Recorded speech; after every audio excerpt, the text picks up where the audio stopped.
I'm 30 years old and so is my soon-to-be ex-wife. We first crossed paths when she relocated from the U.S.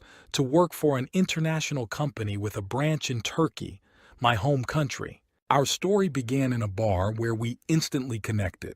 At that point, my marriage was going through a challenging phase, and I already had 2 children. The tension with my ex-wife stemmed from the fact that her family and I never quite got along. Their wealthier background was a constant source of contention, as they believed I wasn't up to par for her. I tried relentlessly to convince my ex-wife to break free from her family's influence, but she remained steadfast, and eventually we reached a point where separation seemed inevitable. It was during this period of emotional turbulence that I crossed paths with the American girl. We clicked instantly, falling head over heels for each other. As her project in Turkey was set to conclude in a year, she proposed the idea of us moving to America together. The prospect of relocating to the U.S. excited me, but concerns about being separated from my children lingered. However, she reassured me that once I made the move, we could work on bringing them over as well. The plan sounded promising, and after 6 months of dating, we decided to take the next step by getting engaged. This not only solidified our commitment but also prompted us to start the paperwork process in anticipation of her eventual move. So, when she returned to the States, we embarked on a long-distance relationship while I eagerly awaited the approval of my visa. Over the course of that 1.5 years, FaceTime and sexting became our lifelines, with numerous exchange photos and her frequent visits whenever possible. Finally, earlier this year, the moment arrived. My visa was approved, and I could make the move to the USA to be with her. Maintaining communication with my ex-wife remained crucial, given that we shared children. I would FaceTime her regularly to stay connected with my kids. Upon arriving in the U.S., I moved into her house, and just a month later we decided to take the plunge and get married. It was something we had both desired for quite some time. Initially, everything was perfect. We were in that blissful honeymoon stage. However, a couple of months into our marriage, things took an unexpected turn. She began arriving home late from work, and while initially I dismissed it as the occasional overtime, her behavior started to raise concerns. She became distant, not cold, but noticeably distant. Every night after work, she complained of fatigue, headaches, and an overwhelming desire to sleep. Our intimate moments cooled down, and a sense of disconnect lingered. Simultaneously, she developed an unusual routine on weekends. Waking up early around 6-7 a.m. on a Saturday was something she never did before. I noticed her slipping out of bed cautiously, trying not to disturb me, only to settle on the living room couch, engrossed in her phone. On a few occasions, I was already awake, and when I approached her, she explained that she was feeling too hot in the bedroom and needed some air. However, every time she saw me, she swiftly blocked her phone or switched apps, particularly to TikTok. The secrecy and change in behavior raised an unsettling feeling within me. A growing suspicion crept over me that she was hiding something. Her constant checking of phone notifications became more pronounced, even in our shared moments. She wouldn't hide it, but the frequency and urgency were noticeable. Whenever her phone chimed, she would hurriedly say, "Sorry, I have to go to the bathroom," disappearing for a substantial 20 minutes.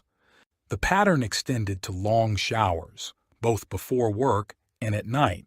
She began waking up earlier, seemingly to spend more time in the shower with her phone inside the bathroom.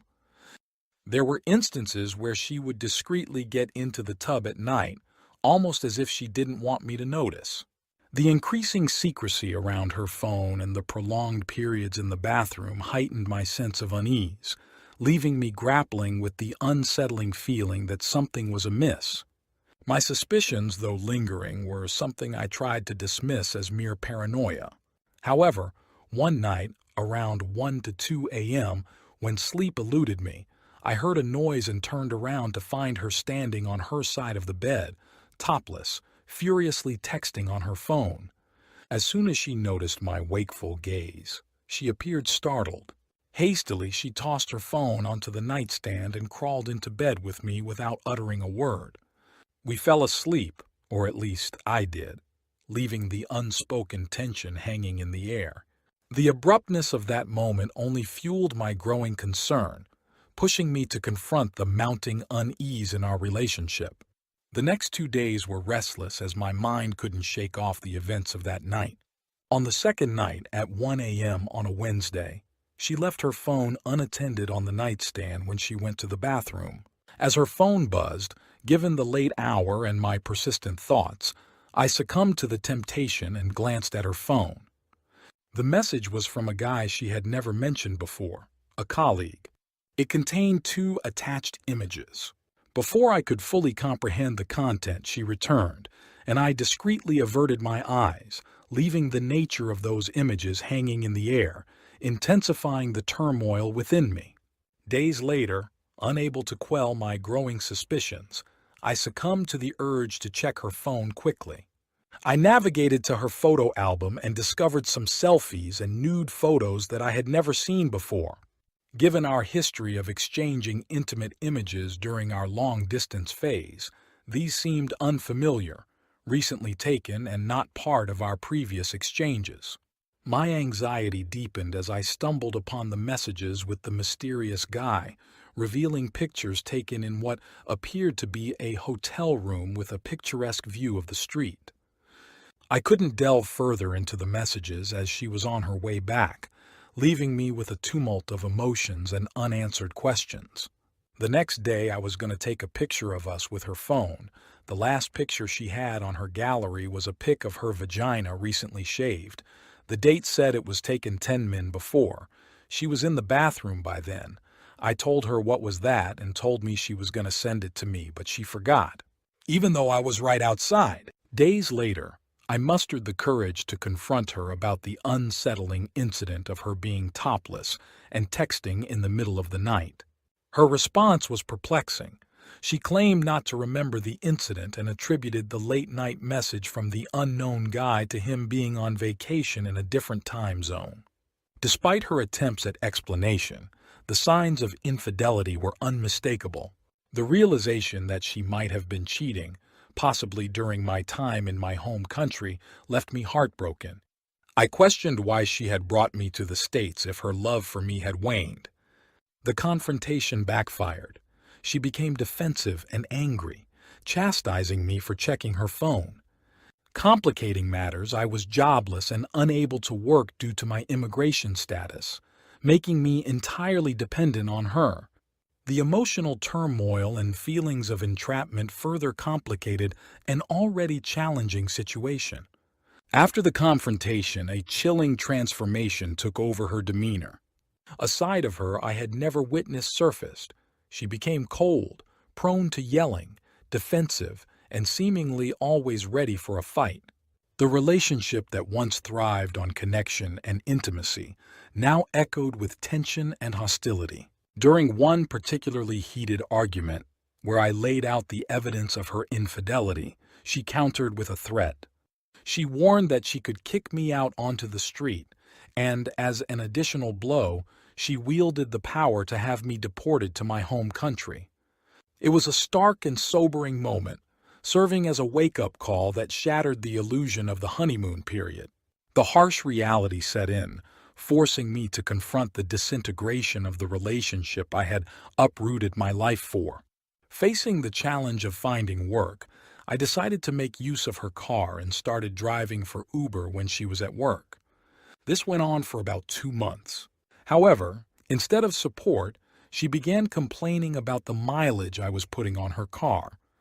Frustrated by her lack of understanding, I suggested that she could finance a car for me so I could use it for Uber while paying for it, given my lack of credit and non-citizen status. Unfortunately, she refused to entertain the idea, leaving me feeling stranded and unsupported in my efforts to establish some financial stability. In a desperate attempt to secure funds, I reached out to my ex-wife, knowing that her connections could help me gather the necessary funds to add to my savings for purchasing a car. Upon explaining my situation, she decided to empty her savings and borrow from family and friends, displaying a generosity I hadn't expected. I made a promise to repay her as soon as possible. Once I bought the car, my wife's reaction was far from supportive. She viewed it as a betrayal, accusing me of still harboring feelings for my ex-wife. This unfounded accusation became a tool for her to hurl threats and suggest that I should return to my home country. The toxicity in our relationship deepened as she continued her clandestine relationship with another man. Then out of the blue, she demanded that I start paying rent since I was living in her house for free and driving for Uber. Despite sensing it was another attempt to provoke a fight, I agreed, aware that she had enough to cover the mortgage. I was willing to contribute, acknowledging the financial sacrifices she had made to bring me to the States. From that point onward, our marriage spiraled into a downward spiral. One night, after returning from driving for Uber, she accused me of cheating with my passengers and refused to let me into the house. Frustrated, I expressed my desire to pack my things and move out, but she blocked my access to the closet. In the ensuing struggle, I pushed her away and she fell, initiating a cascade of events. She began crying, and in a shocking turn of events, she called the police, falsely accusing me of beating her. Despite my protests and explanation that I had only pushed her away to retrieve my belongings, the police arrested me and took me to jail. I spent the night there, and upon my release, I discovered that she had vandalized my car. It felt like a living nightmare. Seeking guidance, I reached out to a fellow countryman living in the States who advised me to consult with an immigration lawyer to understand my situation.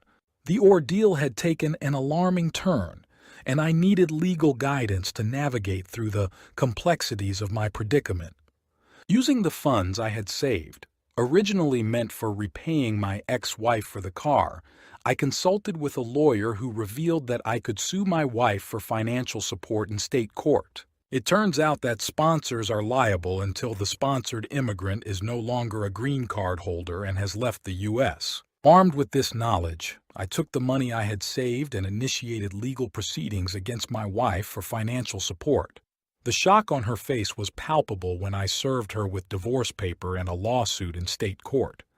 After consulting with her lawyer, she realized that her attempts to deceive and manipulate the situation had backfired. In a fit of anger and frustration, she called me, accusing me of ingratitude and claiming that I had used her to enter the U.S., questioning my love for her. This, despite the fact that she was the one who vandalized my car, called the police on me, lied to the police, and carried on an affair throughout most of my time in the U.S. The reality of the situation exposed her own misdeeds, painting a stark contrast to the narrative she had tried to create. During the divorce proceedings, her lawyer suggested a settlement, offering to buy me a new car and cut all contact.